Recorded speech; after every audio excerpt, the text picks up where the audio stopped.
আসসালামু আলাইকুম। শিখি একাডেমিতে তোমাদের সবাইকে স্বাগতম। এই ভিডিওতে এখন আমরা সপ্তম শ্রেণীর ইংরেজি প্রথম পত্রের ইউনিট 1 থেকে লেসন 3-র অ্যাক্টিভিটি ডি এর কাজটির সমাধান দেখব। তো শিক্ষার্থীরা, প্রথমেই চলো আমরা এই অ্যাক্টিভিটি ডি এর ডাইরেকশন বা নির্দেশনাটি দেখে নিই। এখানে অ্যাক্টিভিটি ডিতে বলা হয়েছে, suppose your friends or relatives are coming to visit you. অর্থাৎ মনে করো তোমার বন্ধুবান্ধব বা আত্মীয় স্বজন তোমাদের বাড়িতে বেড়াতে আসছে।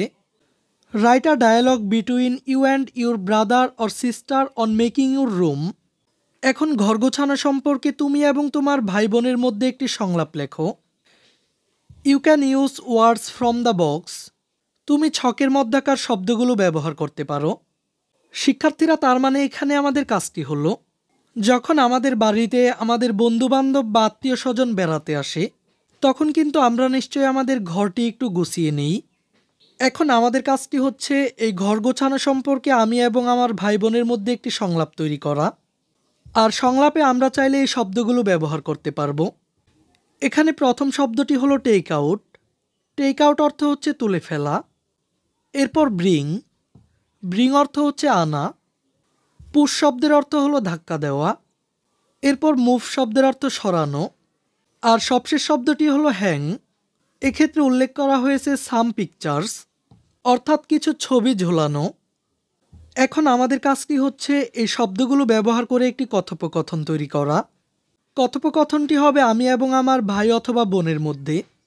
তো শিক্ষার্থীরা, চলো আমি তোমাদেরকে এমন একটি নমুনা কথোপকথন দেখিয়ে দিচ্ছি। শিক্ষার্থীরা, আমি এখানে তোমাদেরকে একটি নমুনা ডায়লগ বা কথোপকথন দেখানোর চেষ্টা করেছি। মনে করো প্রথমেই তুমি নিজে বলছো, would you come here please, দয়া করে এখানে আসবে। এরপর তোমার বোন বলছে, অফকোর্স, হোয়াই নট, অবশ্যই, কেন নয়। এরপর তুমি তোমার বোনকে বলছো, one of my friends is coming to meet me today, will you give hands in my work. অর্থাৎ আজ আমার একজন বন্ধু আমার সাথে দেখা করতে আসছে, তুমি কি আমার কাজে সাহায্য করবে? এরপর তোমার বোন বলছে, ইয়েস আই ডু, হ্যাঁ আমি করব।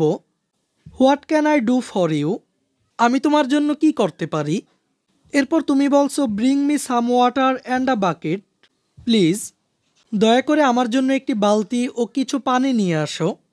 তোমার বোন বলছে, ইয়েস হেয়ার দে আর, হ্যাঁ এই নাও। এরপর তুমি আবার বলছো, take the pots out from the room, অর্থাৎ ঘর হতে পাত্রগুলো সরিয়ে ফেলো।